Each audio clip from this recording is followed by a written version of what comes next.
8वां स्कंद 16वां अध्याय। कश्यप जी के द्वारा अदिति को पयोव्रत का उपदेश। श्री सुखदेव जी कहते हैं, परीक्षित, जब देवता इस प्रकार भाग कर छिप गए और दैत्यों ने स्वर्ग पर अधिकार कर लिया, तब देव माता अदिति को बड़ा दुख हुआ। वे अनाथ सी हो गईं।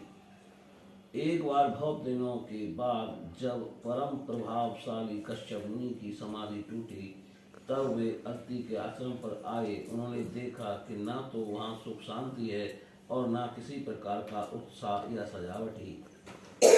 जब वे वहाँ जाकर आसन पर बैठ गए और अदिति ने विधि पूर्वक उनका सत्कार कर लिया, तब वे अपनी पत्नी अदिति से, जिसके चेहरे पर बड़ी उदासी छाई हुई थी, बोले, कल्याणी, इस समय संसार में ब्राह्मणों पर कोई विपत्ति तो नहीं आई है।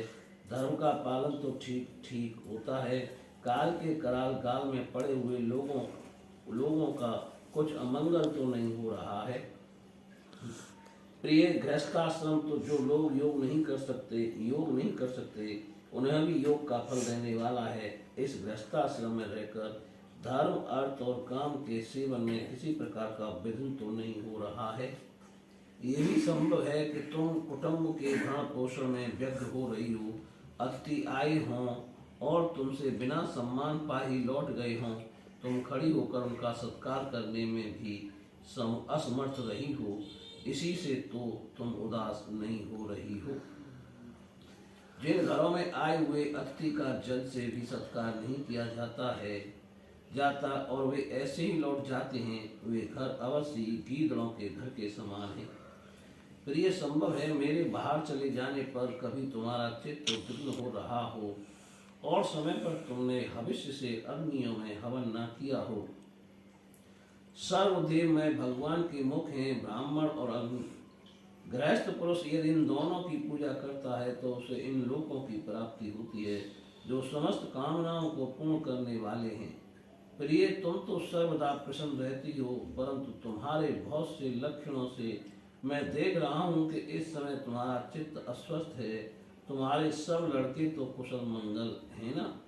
अदिति ने कहा, भगवान, ब्राह्मण, गौ, धर्म और आपकी यह दासी सब कुशल हैं।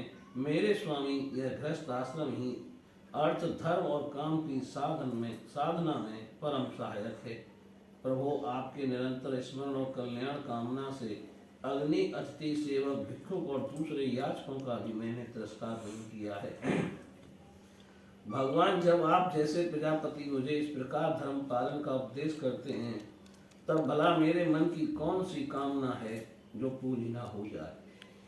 आर्यपुत्र, समस्त प्रजा, वह चाहे सतगुणी, रजोगुणी या तमोगुणी हो, आपकी ही संतान है। कुछ आपके संकल्प से उत्पन्न हुए हैं और कुछ शरीर से। भगवान, इसमें संदेह नहीं कि आप सब संतानों के प्रति, चाहे असुर हों या देवता, एक सा भाव रखते हैं, सम हैं। तथापि स्वयं परमेश्वर भी अपने भक्तों की अभिलाषा पूर्ण किया करते हैं।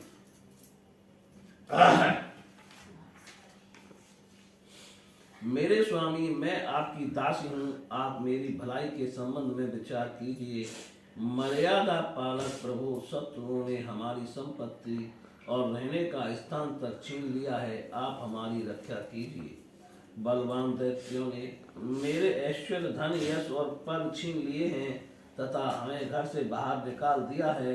इस प्रकार मैं दुख के समुद्र में डूब रही हूँ। आपसे बढ़कर हमारी भलाई करने वाला और कोई नहीं है। इसलिए मेरे हितैषी स्वामी, आप सोच विचार कर अपने संकल्प से ही मेरे कल्याण का कोई ऐसा उपाय कीजिए जिससे कि मेरे पुत्रों को वे वस्तु में फिर से प्राप्त हो जाएं। श्री सुखदेव जी कहते हैं, इस प्रकार अदिति ने जब कश्यप जी से प्रार्थना की, तब वे कुछ विस्मित से होकर बोले, बड़े आश्चर्य की बात है, भगवान की माया भी कैसी प्रबल है। यह सारा जगत स्नेह की रज्जु से बंधा हुआ है। कहाँ ये पंचभूतों से बना हुआ अनात्मा शरीर और कहाँ प्रकृति से परे आत्मा। ना किसी का कोई पति है, ना पुत्र है और ना तो संबंधी ही है। मोही मनुष्य को नचा रहा है। प्रिय, तुम संपूर्ण प्राणियों के हृदय में विराजमान, अपने भक्तों के दुख मिटाने वाले, जगत गुरु भगवान वासुदेव की आराधना करो। वे बड़े दीन दयालु हैं, अवश्य ही श्री हरि तुम्हारी कामनाएं पूर्ण करेंगे। मेरा यह दृढ़ निश्चय है कि भगवान की भक्ति कभी व्यर्थ नहीं होती, इसके सिवाय कोई दूसरा उपाय नहीं है। अदिति ने पूछा, भगवान मैं जगदीश्वर भगवान की आराधना किस प्रकार करूं जिससे वे सत्य संकल्प प्रभु मेरा मनोरथ पूर्ण करें। पतिदेव मैं अपने पुत्रों के साथ बहुत ही दुख भोग रही हूँ, जिससे वे शीघ्र ही मुझ पर प्रसन्न हो जाएं। उनकी आराधना की वही विधि मुझे बतलाइए। कश्यप जी ने कहा, देवी जब तुम्हें संतान की कामना हुई थी तब मैंने भगवान ब्रह्मा जी से यही बात पूछी थी। उन्होंने मुझे भगवान को प्रसन्न करने वाले जिस व्रत का उपदेश किया था वही मैं तुम्हें बतलाता हूँ। फागुन के शुक्ल पक्ष में 12 दिन तक केवल दूध पीकर रहे और परम भक्ति से भगवान कमल नयन की पूजा करे। अमावस्या के दिन यदि मिल सके तो सूअर की खोदी हुई मिट्टी से अपना शरीर मलकर नदी में स्नान करे। उस समय यह मंत्र पढ़ना चाहिए, हे देव प्राणियों को स्थान देने की इच्छा से 12 भगवान ने रसातल से तुम्हारा उद्धार किया था। तुम्हें मेरा नमस्कार है, तुम मेरे पापों को नष्ट कर दो। इसके बाद अपने नित्य और नैमित्तिक नियमों को पूरा करके एकाग्रचित्त से मूर्ति बेली सूर्य जल अग्नि और गुरुदेव के रूप में भगवान की पूजा करें और इस प्रकार स्तुति करें, प्रभु आप सर्वशक्तिमान हैं, अंतर्यामी और आराधनीय हैं। समस्त प्राणी आप में और आप समस्त प्राणियों में निवास करते हैं, इसी से आपको वासुदेव कहते हैं। आप समस्त चराचर जगत और उसके कारण के भी साक्षी हैं। भगवान मेरा आपको नमस्कार है। आप अव्यक्त और सूक्ष्म हैं, प्रकृति और पुरुष के रूप में आप ही स्थित हैं। आप 24 गुणों के जानने वाले और गुणों की संख्या करने वाले सांख्य शास्त्र के प्रवर्तक हैं। आपको मेरा नमस्कार है। आप वह यज्ञ हैं जिसके प्राणनीय और उदयनीय ये 2 कर्म सिर हैं, प्रातः मध्या और साय। ये 3 सवन ही 3 पाद हैं, चारों वेद 4 सींग हैं, गायत्री आदि 7 छंद ही 7 हाथ हैं। ये धर्म में वृषभ रूप यज्ञ वेदों के द्वारा प्रतिपादित हैं और इसकी आत्मा है स्वयं आपको मेरा नमस्कार है। आप ही लोक कल्याणकारी शिव और आप ही प्रलयकारी रुद्र हैं। समस्त शक्तियों को धारण करने वाले भी आप ही हैं। आपको मेरा बार बार नमस्कार है। आप समस्त विद्याओं के अधिपति एवं भूतों के स्वामी हैं। आपको मेरा नमस्कार है। आप ही सबके प्राण और आप ही इस जगत के स्वरूप भी हैं। आप योग के कारण तो हैं ही, स्वयं योग और उससे मिलने वाला ऐश्वर्य भी आप ही हैं। हे हिरण्यगर्भ आपके लिए मेरे नमस्कार। आप ही आदि देव हैं, आपके साक्षी हैं। आप ही नारायण ऋषि के रूप में प्रकट स्वयं भगवान हैं। आपको मेरा नमस्कार है। आपका शरीर मरकत मणि के समान सांवला है। समस्त संपत्ति और सौंदर्य की देवी लक्ष्मी आपकी सेविका है। पीताम्बरधारी केशव आपको मेरा बार बार नमस्कार है। आप सब प्रकार के वर देने वाले हैं, वर देने वालों में श्रेष्ठ हैं तथा जीवों के एकमात्र वर्णीय हैं। यही कारण है कि धीर विवेकी पुरुष अपने कल्याण के लिए आपके चरणों की रज की उपासना करते हैं। जिनके चरण कमलों की सुगंध प्राप्त करने की लालसा से समस्त देवता और स्वयं लक्ष्मी जी भी सेवा में लगी रहती हैं, वे भगवान मुझ पर प्रसन्न हों। प्रिय भगवान ऋषिकेश का आह्वान पहले ही कर ले, फिर इन मंत्रों के द्वारा पाद्याचमन आदि के साथ श्रद्धा पूर्वक मन लगाकर पूजा करे। गंध माला आदि से पूजा करके भगवान को दूध से स्नान करावे। उसके बाद वस्त्र यज्ञोपवीत आभूषण पाद आचमन गंध धूप आदि के द्वारा 12 अक्षर मंत्र से भगवान की पूजा करे। यदि सामर्थ्य हो तो दूध में पकाए हुए तथा घी और गुड़ मिले हुए साली चावल का नैवेद्य लगावे और उसका 12 अक्षर मंत्र से हवन करे। इस नैवेद्य को भगवान के भक्तों में बांट दे या स्वयं पाले। आचमन और पूजा के बाद तांबूल निवेदन करे, 108 बार 12 अक्षर मंत्र का जाप करे और स्तुतियों के द्वारा भगवान का स्तवन करे। प्रदक्षिणा करके बड़े प्रेम और आनंद से भूमि पर लौटकर दंडवत प्रणाम करे। निर्माल्य को सिर से लगाकर देवता का विसर्जन करे। कम से कम 2 ब्राह्मणों को यथाचित रीति से खीर का भोजन करावे। दक्षिणा आज से उनका सत्कार करे। इसके बाद उनसे आज्ञा लेकर अपने इष्ट मित्रों के साथ बचे हुए अन्न को स्वयं ग्रहण करे। उस दिन ब्रह्मचर्य से रहे और दूसरे दिन प्रातःकाल स्नान आदि करके पवित्रता पूर्वक पूर्वोक्त विधि से एकाग्र होकर भगवान की पूजा करे। इस प्रकार जब तक व्रत समाप्त न हो तब तक दूध से स्नान कराकर प्रतिदिन भगवान की पूजा करे। भगवान की पूजा में आदर बुद्धि रखते हुए केवल पयोप्रति रहकर यह व्रत करना चाहिए। पूर्व व्रत प्रतिदिन हवन और ब्राह्मण को भोजन भी कराना चाहिए। इस प्रकार पयोव्रती रहकर 12 दिन तक प्रतिदिन भगवान की आराधना होम और पूजा करे तथा ब्राह्मण भोजन कराता रहे। फाल्गुन शुक्ल प्रतिपदा से लेकर त्रयोदशी पर्यंत ब्रह्मचर्य से रहे, पृथ्वी पर शयन करे और तीनों समय स्नान करे। झूठ ना बोले, पापियों से बात ना करे, पाप की बात ना करे, छोटे बड़े सब प्रकार के भोगों का त्याग कर दे, किसी भी प्राणी को किसी प्रकार से कष्ट न पहुंचावे, भगवान की आराधना में लगा ही रहे। त्रयोदशी के दिन विधि जानने वाले ब्राह्मणों के द्वारा शास्त्रोक्त विधि से भगवान विष्णु को पंचामृत स्नान करावे। उस दिन धन का संकोच छोड़कर भगवान की बहुत बड़ी पूजा करनी चाहिए और दूध में जरूर खीर पकाकर विष्णु भगवान को अर्पित करना चाहिए। अत्यंत एकाग्र चित्त से उसी पकाए हुए चरु के द्वारा भगवान का यजन करना चाहिए और उनको प्रसन्न करने वाला गुणयुक्त तथा स्वादिष्ट नैवेद्य अर्पण करना चाहिए।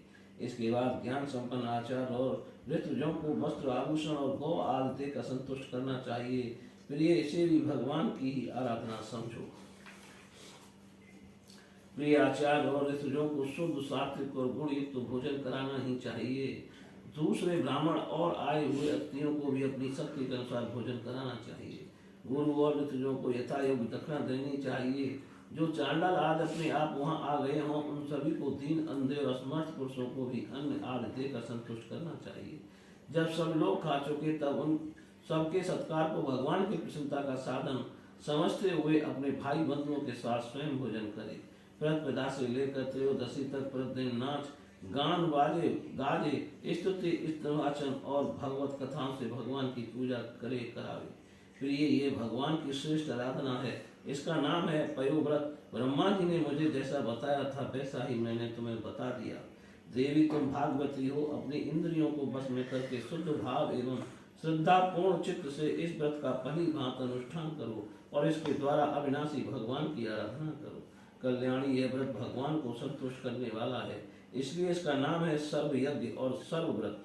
यह समस्त तपस्याओं का सार और मुख्य धाम है। जिससे भगवान प्रसन्न हो वे ही सच्चे नियम हैं, वे ही उत्तम यम हैं, वे ही वास्तव में तपस्या, दान, व्रत और यज्ञ हैं। इसलिए देवी, संयम और श्रद्धा से तुम इस व्रत का अनुष्ठान करो। भगवान शीघ्र ही तुम प्रसन्न होंगे और तुम्हारी अभिलाषा पूर्ण करेंगे। बोलिए श्री कृष्ण भगवान की जय।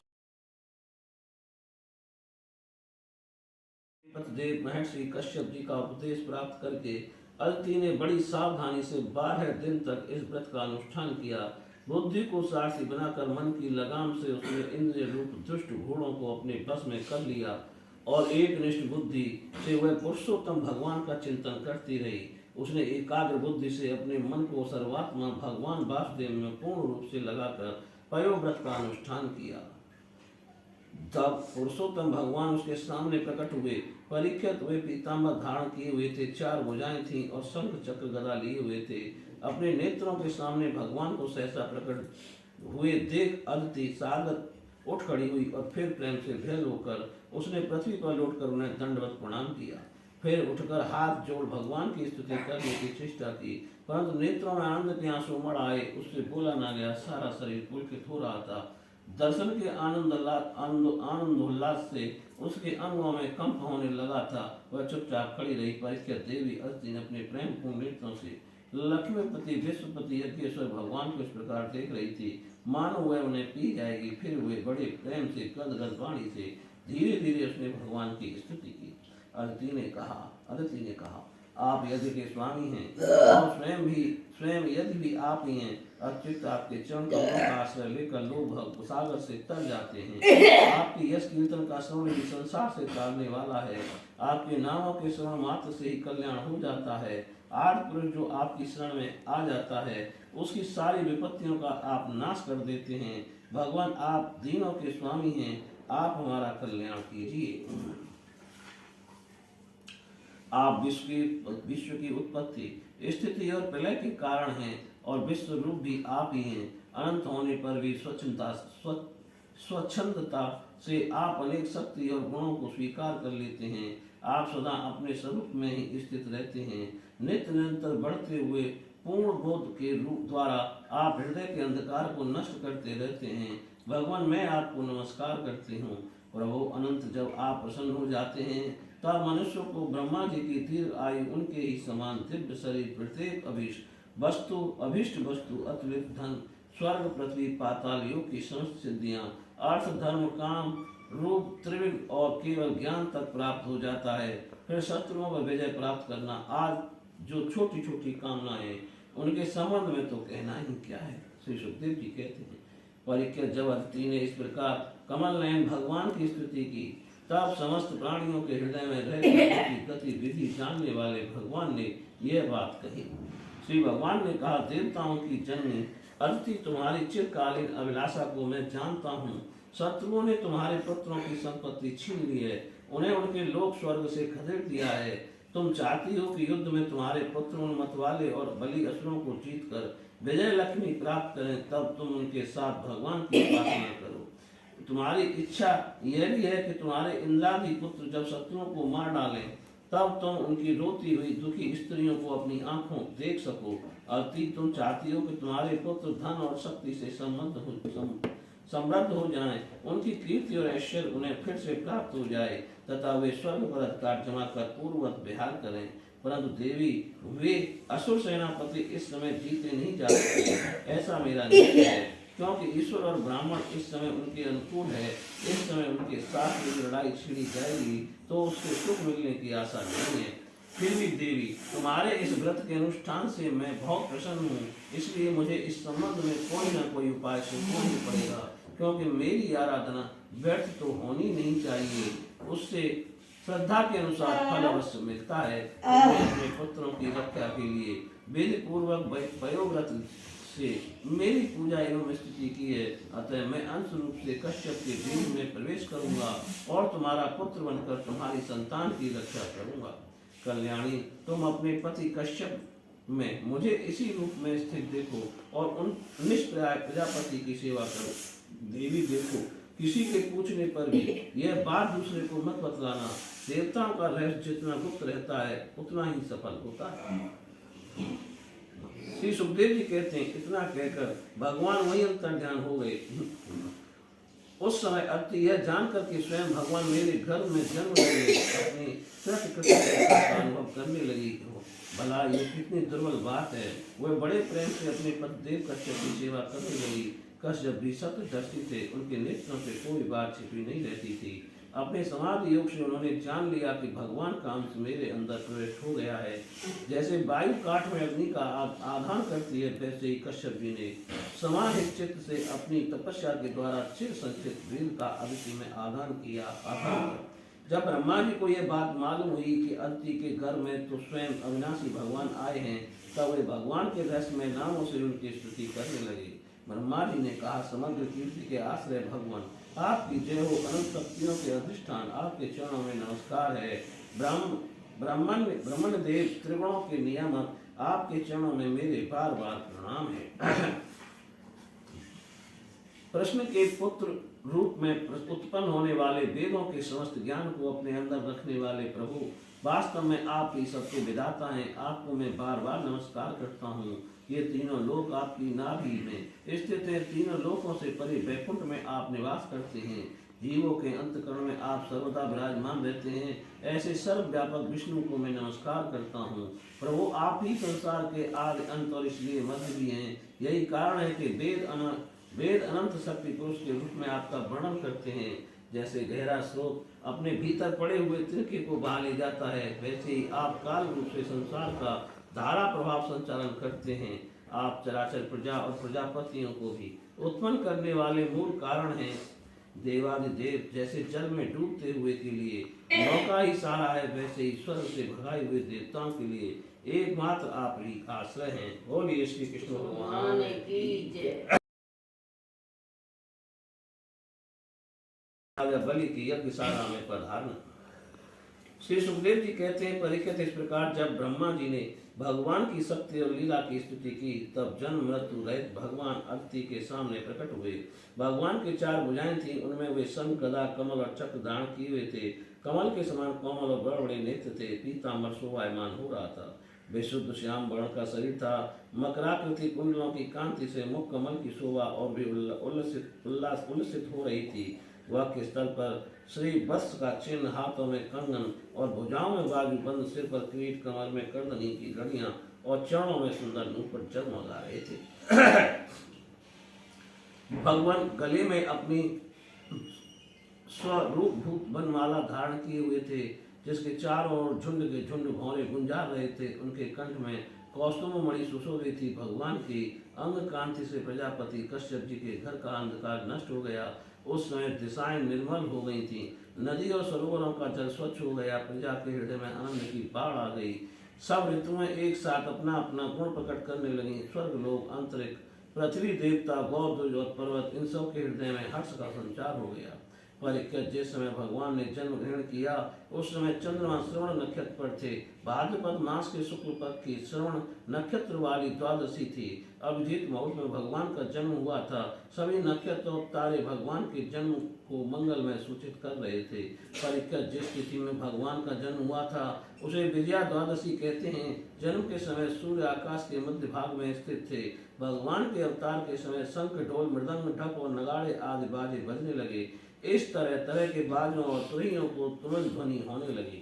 अप्सराएं प्रसन्न होकर नाचने लगी। श्रेष्ठ गंधर्व गाने लगे। मुनि, देवता, मनु, पितर और अग्नि स्तुति करने लगे। सिद्ध, विद्याधर, किन्नु पुरुष, किन्नर, चारण, यज्ञ, राक्षस, पक्षी, मुख्य नागगण और देवताओं के अनुचर नाचने, गाने एवं भूरी भूरी प्रशंसा करने लगे तथा उन लोगों ने अदिति के आश्रम को पुष्पों की वर्षा से ढक दिया। जब अदिति ने अपने गर्भ से प्रकट हुए परम पुरुष परमात्मा को देखा, तो वह अत्यंत आश्चर्यचकित और परम आनंदित हो गए। प्रजापति कश्यप जी भी भगवान को अपनी योग माया से शरीर धारण किए हुए थे, विस्मित हो गए और कहने लगे, जय हो, जय हो। परीक्षित, भगवान स्वयं अव्यक्त एवं चित स्वरूप हैं। उन्होंने जो परम कांति में आभूषण एवं आयुधों से युक्त हुआ शरीर ग्रहण किया था, उसी शरीर से कश्यप और अदिति के देखते देखते वामन ब्रह्मचारी का रूप धारण कर लिया। बोलिए वामन भगवान की जय। उन लोगों ने कश्यप प्रजापति को आगे करके उनके जात कर्म आदि संस्कार करवाए। जब उनका उपनयन संस्कार होने लगा, तब वह गायत्री के अधिष्ठान देवता स्वयं सविता ने उन्हें गायत्री का उपदेश किया। देव गुरु बृहस्पति जी ने यज्ञोपवीत और कश्यप ने मेखला दी। पृथ्वी ने कृष्ण मृग का चर्म, वन के स्वामी चंद्रमा ने दंड, माता अदिति ने कौपीन और कट वस्त्र एवं आकाश के अभिमानी देवता ने वामन वेशधारी भगवान को छत्र दिया। परीक्षित, अविनाशी प्रभु को ब्रह्मा जी ने कमंडल, सप्त ऋषियों ने कुश और सरस्वती ने रुद्राक्ष की माला समर्पित की। इस रीति से जब वामन भगवान का उपनयन संस्कार हुआ, तब यज्ञ राज कुबेर ने उनको भिक्षा का पात्र और सती शिरोमणि की जग जननी स्वयं भगवती उमा ने भिक्षा दी। इस प्रकार जब सब लोगों ने वटवेशधारी भगवान का सम्मान किया, तब वे भ्रमण की सभा में के कारण अत्यंत शोभायमान हुए। इसके बाद भगवान ने स्थापित और प्रज्वलित अग्नि का कुशों से परिसमूहन और परिस्तरण करके पूजा की और संविधान किया। परीक्षित, उसी समय भगवान ने सुना, सब प्रकार की सामग्रियों से संपन्न यशस्वी बलि भृगवंशी ब्राह्मणों के आदेशानुसार बहुत से अश्वमेध यज्ञ कर रहे हैं। तब उन्होंने वहां के लिए यात्रा की। भगवान समस्त शक्तियों से युक्त हैं। उनके चलने के समय उनके भार से पृथ्वी पग पग पर झुकने लगी। नर्मदा नदी के उत्तर तट पर भृगकच्छ नाम का एक बड़ा सुंदर स्थान है। वहीं बलि के भृगवंशी ऋत्विज श्रेष्ठ यज्ञ का अनुष्ठान करा रहे थे। उन लोगों ने दूसरे ही वामन भगवान को देखा, तो उन्हें ऐसा जान पड़ा मानो साक्षात सूर्यदेव का उदय हो रहा हो। परीक्षित, वामन भगवान के तेज से ऋत्विज यजमान और सदस्य सब के सब निस्तेज हो गए। वे लोग सोचने लगे कि कहीं यज्ञ देखने के लिए सूर्य, अग्नि अथवा संत कुमार तो नहीं आ रहे हैं। भृगु के पुत्र शुक्राचार्य आज अपने शिष्यों के साथ इसी प्रकार अनेकों कल्पनाएं कर रहे थे। उसी समय हाथ में छत्र, दंड और जल से भरा कमंडल लिए हुए वामन भगवान ने अश्वमेध यज्ञ के मंडप में प्रवेश किया। वे कमर में मूंज की मेखला और गले में यज्ञोपवीत धारण किए हुए थे। बगल में मृग चर्म था, सिर पर जटा थी। इसी प्रकार बौढ़े ब्राह्मण के भेष में अपनी माया से ब्रह्मचारी बने हुए भगवान ने जब उनके यज्ञ मंडप में प्रवेश किया, तब रघुवंशी ब्राह्मण उन्हें देखकर अपने शिष्यों के साथ उनके तेज से प्रभावित एवं निष्प्रभ हो गए। वे सबके सब अग्नियों के साथ उठ खड़े हुए और उन्होंने वामन भगवान का स्वागत सत्कार किया। भगवान के लंब रूप के अनुरूप सारे अन्य छोटे छोटे बड़े ही मनोरम एवं दर्शनीय थे। को बड़ा आनंद हुआ और उन्होंने वामन भगवान को एक उत्तम आसन दिया। फिर स्वागत वाणी से उनका अभिनंदन करके पांव पखारे। संगर हित महापुरुषों को भी अत्यंत मनोहर लगने वाले वामन भगवान की पूजा की। भगवान के चरण कमलों का धोवन परम मंगलमय है, उससे जीवों के सारे पाप ताप धुल जाते हैं। स्वयं देवादिदेव चंद्रमौल भगवान शंकर ने अत्यंत भक्तिभाव से उसे अपने सिर पर धारण किया था। आज वही चरणामृत धर्म के मर्मज्ञ राजा बलि को प्राप्त हुआ। उन्होंने बड़े प्रेम से उसे अपने मस्तक पर रखा। बलि ने कहा, ब्राह्मण कुमार आप भले पधारे, आपको मैं नमस्कार करता हूँ। आज्ञा कीजिए मैं आपकी क्या सेवा करूं।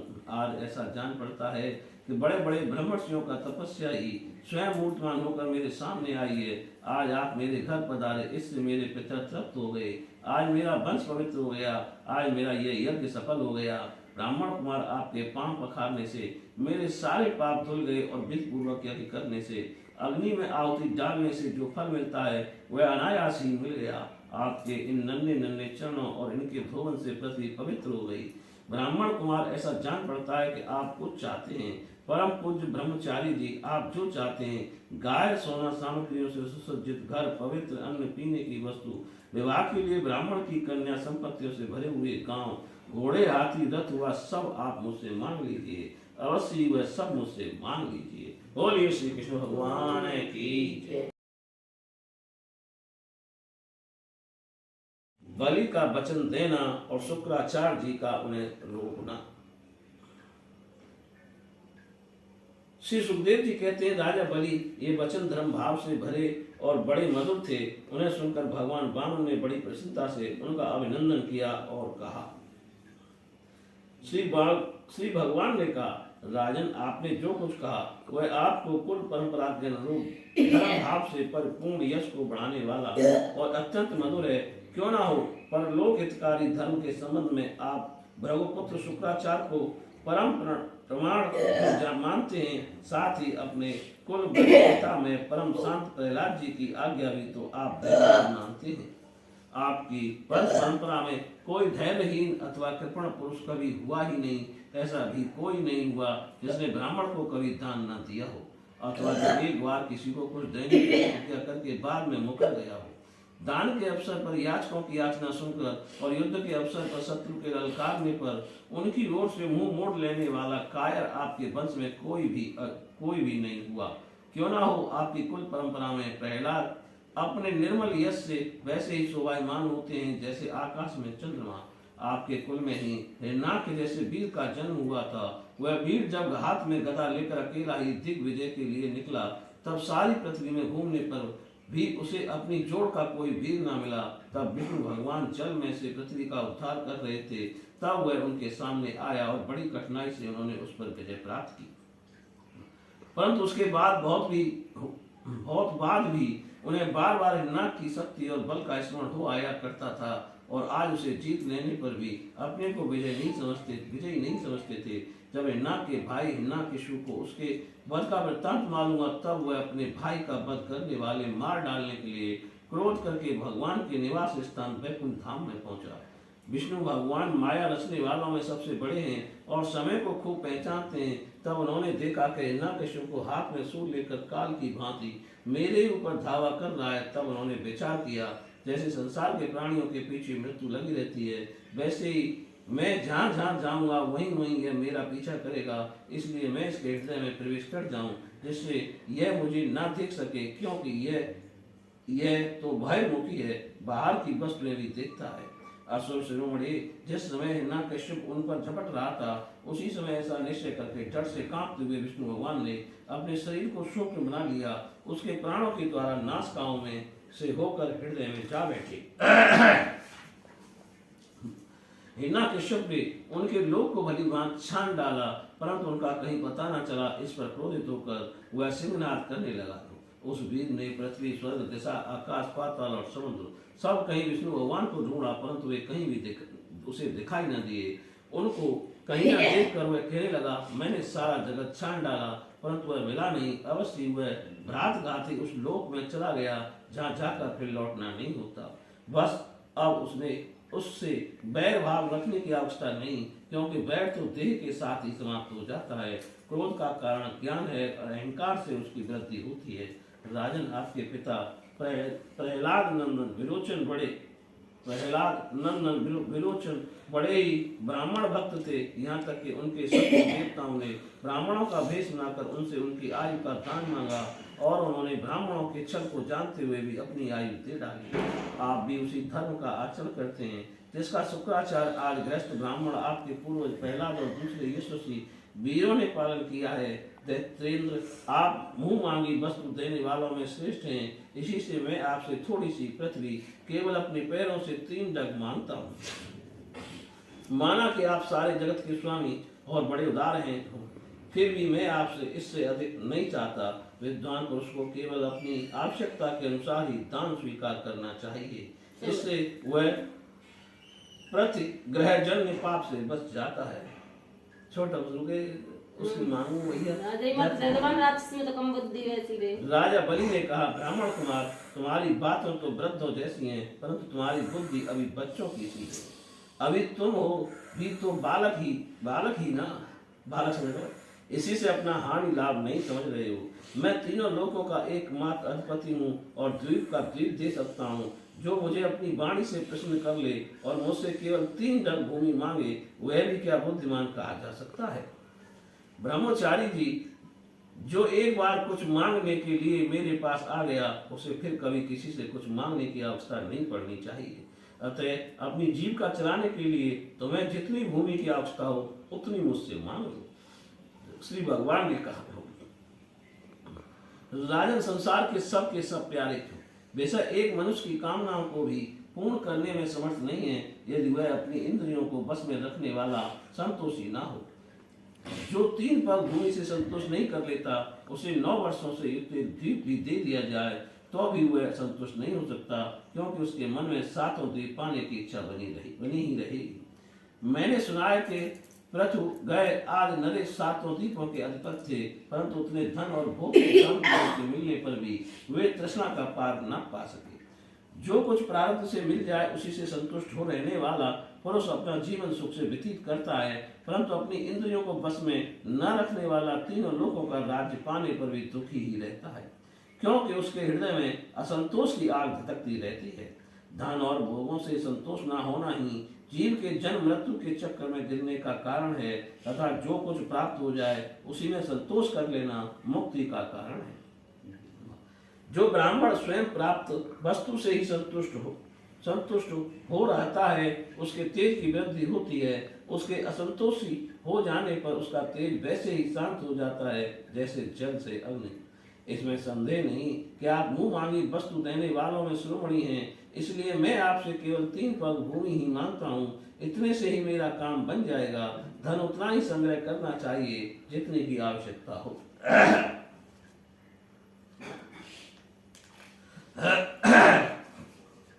श्री सुखदेव जी कहते हैं, भगवान के इस प्रकार कहने पर राजा बलि हंस पड़े। उन्होंने कहा, अच्छी बात है, जितनी तुम्हारी इच्छा हो उतनी ही ले लो।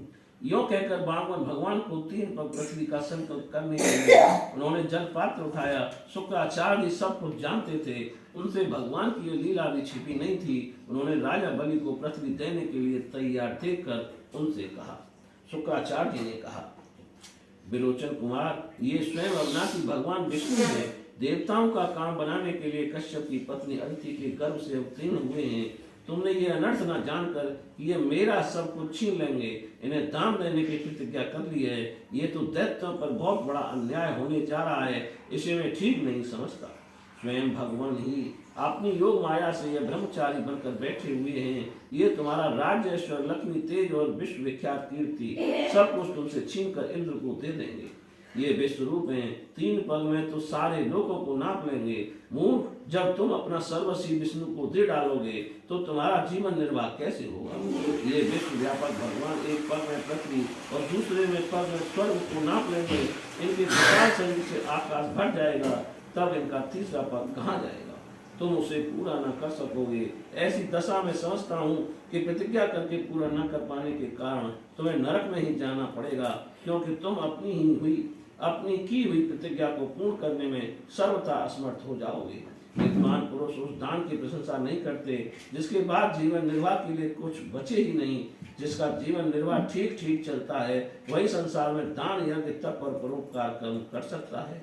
जो मनुष्य अपने धन को 5 भागों में बांट देता है, कुछ धर्म के लिए, कुछ यश के लिए, कुछ धन की अभिवृद्धि के लिए, कुछ भोगों के लिए और कुछ अपने स्वजनों के लिए, वही इस लोक और परलोक दोनों में ही जीत पाता है।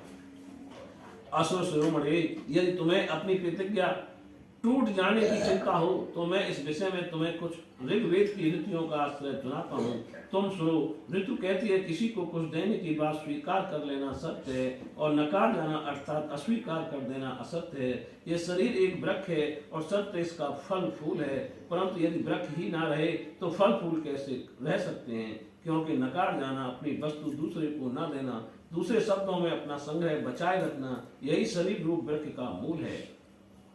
जैसे जड़ न रहने पर वृक्ष सूखकर थोड़े ही दिनों में गिर जाता है, उसी प्रकार यदि धन देने से अस्वीकार न किया जाए तो यह जीवन सूख जाता है, इसमें संदेह नहीं।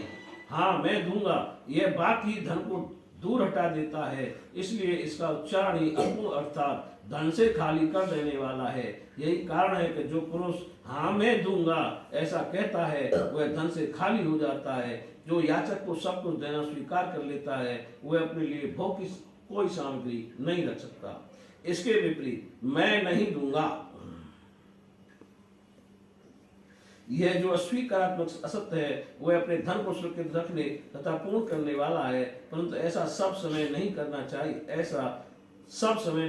चाहिए। जो सबसे सभी वस्तुओं के लिए नहीं करता रहता उसकी अपकीर्ति हो जाती है, वह तो जीवित रहने पर भी मृतक के समान ही है। स्त्रियों को प्रसन्न करने के लिए हास प्रयास में, विवाह में, कन्या आदि की प्रशंसा करते समय, अपनी जीविका की रक्षा के लिए, प्राण संकट उपस्थित होने पर, गौ और ब्राह्मण के हित के लिए तथा किसी को मृत्यु से बचाने के लिए असत्य भाषण भी उतना निंदनीय नहीं है। बोलिए श्री कृष्ण भगवान की जय। 8वां स्कंद 20वां अध्याय। भगवान वामन जी का विराट रूप होकर 2 ही पग से पृथ्वी और स्वर्ग को नाप लेना। श्री सुखदेव जी कहते हैं, राजन जब कुल गुरु शुक्राचार्य ने इस प्रकार कहा तब आदर्श गृहस्थ राजा बलि ने एक क्षण चुप रहकर बड़ी विनय और सावधानी से शुक्राचार्य के प्रति यूं कहा। राजा बलि ने कहा, भगवान आपका कहना सत्य है। गृहस्थाश्रम में रहने वालों के लिए वही धर्म है जिससे अर्थ, काम, यश और आजीविका में कभी किसी प्रकार बाधा ना पड़े। परंतु गुरुदेव, मैं प्रहलाद जी का पौत्र हूँ और एक बार देने की प्रतिज्ञा कर चुका हूँ, अतः अब मैं धन के लोभ से उस ठग की भांति इस ब्राह्मण से कैसे कहूँ कि मैं तुम्हें नहीं दूंगा। इस पृथ्वी ने कहा है कि असत्य से बढ़कर कोई अधर्म नहीं है। मैं सब कुछ सहने में समर्थ हूँ, परंतु झूठे मनुष्य का भार मुझसे नहीं सहा जाता। मैं नरक से, दरिद्रता से, दुख के समुद्र से, अपने राज्य के नाश से और मृत्यु से भी उतना नहीं डरता जितना ब्राह्मण से प्रतिज्ञा करके उसे धोखा देने से डरता हूँ। इस संसार में मर जाने के बाद धन आदि जो वस्तुएं साथ छोड़ देती हैं, यदि उनके द्वारा दान आदि से ब्राह्मणों को भी संतुष्ट न किया जा सका तो उनके त्याग का लाभ ही क्या रहा। दधीच शिव और महापुरुषों ने अपने परम प्रिय दुष्ट प्राणों का दान करके भी प्राणियों की भलाई की है। फिर पृथ्वी और वस्तुओं को देने में सोच विचार करने की क्या आवश्यकता है। ब्राह्मण, पहले युग में बड़े बड़े दैत्य राजों ने इस पृथ्वी का उपभोग किया है। पृथ्वी में उनका सामना करने वाला कोई नहीं था। उनके लोक और परलोक को तो काल खा गया, परंतु उनका यश अभी पृथ्वी पर ज्यों का त्यों बना हुआ है। गुरुदेव, ऐसे लोग संसार में बहुत हैं जो युद्ध में पीठ न दिखाकर अपने प्राणों की बलि चढ़ा देते हैं, परंतु ऐसे लोग बहुत दुर्लभ हैं जो सत्य पात्र के प्राप्त होने पर श्रद्धा के साथ धन का दान करें। गुरुदेव, यदि उदार और करुणाशील पुरुष अपात्र याचक की कामना पूर्ण करके दुर्गति भोगता है तो वह दुर्गति भी उसके लिए शोभा की बात होती है। फिर आप जैसे ब्रह्म वेत्ता पुरुषों को दान करने से दुख प्राप्त हो तो उसके लिए क्या कहना है। इसलिए मैं इस ब्रह्मचारी की अभिलाषा अवश्य पूर्ण करूंगा। मैं से वेद विधि के जानने वाले आप लोग बड़े आदर से यज्ञ यागादि के द्वारा जिनकी आराधना करते हैं, वे वरदानी विष्णु ही इस रूप में हो अथवा कोई दूसरा हो, मैं उनकी इच्छा के अनुसार उन्हें पृथ्वी का दान करूंगा। यदि मेरे अपराध न करने पर भी ये अधर्म से मुझे बांध लेंगे तब भी मैं इनका अनिष्ट नहीं चाहूंगा, क्योंकि मेरे शत्रु होने पर भी इन्होंने भयभीत होकर ब्राह्मण का शरीर धारण किया है। यदि ये पवित्र कीर्ति भगवान विष्णु ही हैं तो अपना यश नहीं खोना चाहेंगे, अपनी मांगी हुई वस्तु लेकर ही रहेंगे। मुझे युद्ध में मारकर भी पृथ्वी छीन सकते हैं, और यदि कदाचित ये कोई दूसरे ही हैं तो मेरे प्राणों की चोट से सदा के लिए रणभूमि में सो जाएंगे। मेरे बाणों की चोट से सदा की रणभूमि में सो जाएंगे। श्री सुखदेव जी कहते हैं, जब शुक्राचार्य जी ने देखा कि मेरा यह शिष्य गुरु के प्रति श्रद्धालु है तथा मेरी आज्ञा का उल्लंघन कर रहा है, तब देव की प्रेरणा से उन्होंने राजा बलि को शाप दे दिया। यद्यपि वे सत्य प्रतिज्ञ और उदार होने के कारण शाप के पात्र नहीं थे। शुक्राचार्य जी ने कहा, मूर्ख, तू है तो अज्ञानी, परंतु अपने को बहुत बड़ा पंडित मानता है।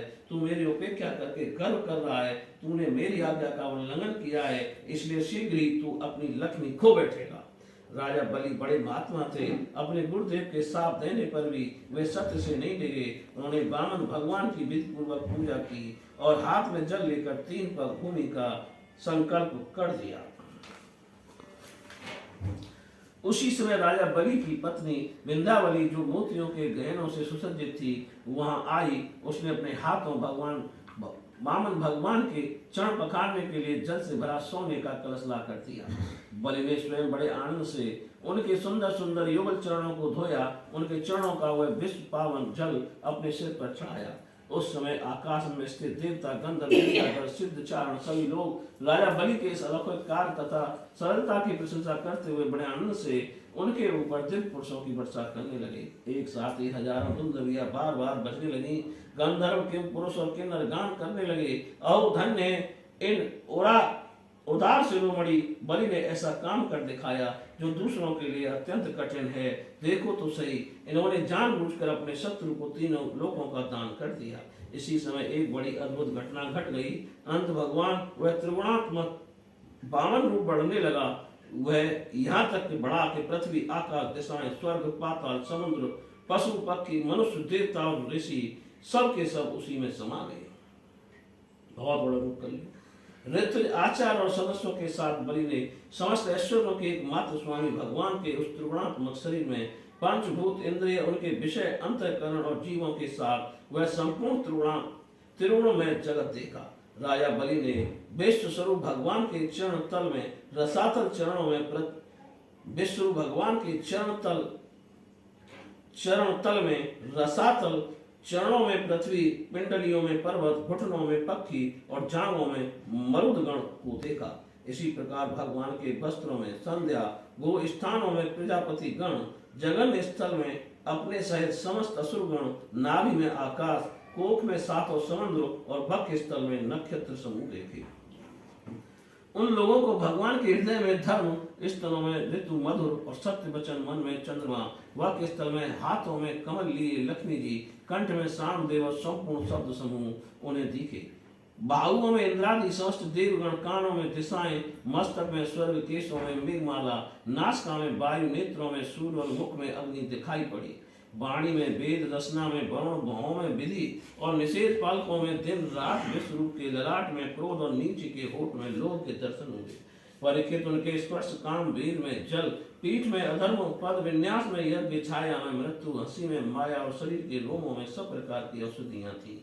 उनकी नाड़ियों में नदियां, नखों में शिलाएं और बुद्धि में ब्रह्मा, देवता एवं ऋषि गण दीप पड़े। इस प्रकार वीरवर बलि ने भगवान की इंद्रियों और शरीर में सभी चराचर प्राणियों का दर्शन किया। परीक्षित सर्वात्मा भगवान में यह संपूर्ण जगत देखकर सबके सब दैत्य अत्यंत भयभीत हो गए। इसी समय भगवान के पास असह्य तेज वाला सुदर्शन चक्र गरजते हुए मेघ के समान भयंकर टंकार करने वाला सांग धनुष बादल की तरह गंभीर शब्द करने वाला 5 जन संघ, विष्णु भगवान की अत्यंत वेगवती कौमोद की गदा, 100 चंद्राकार चिन्हों वाली ढाल और विद्याधर नाम की तलवार, अक्षय बाणों से भरे हुए 2 तरकस तथा लोकपालों के सहित भगवान के सुनंद आज पार्षदगण सेवा करने के लिए उपस्थित हो गए। उस समय भगवान की बड़ी शोभा हुई। मस्तक पर मुकुट, बाहुओं में बाजूबंद, कानों में मकराकृति कुंडल, वक्ष स्थल पर श्री बस चिन्ह, गले में कौस्तुभ मणि, कमर में मेखला और कंधे पर पीतांबर शोभायमान हो रहा था। वे 5 प्रकार के पुष्पों की बनी बनमाला धारण किए हुए थे, जिस पर मधुलोभी भौरे गुंजार रहे थे। उन्होंने अपने एक पग से बलि की सारी पृथ्वी नाप ली, शरीर से आकाश और भुजाओं से दिशाएं घेर ली। दूसरे पग से उन्होंने स्वर्ग को भी नाप लिया। तीसरा पैर रखने के लिए बलि की तनिक सी भी कोई वस्तु ना बची। भगवान वे दूसरा पग ही ऊपर की ओर जाता हुआ महरलोक, जनलोक और तपलोक से भी ऊपर सतलोक में पहुंच गया। बोलिए श्री कृष्ण भगवान की जय।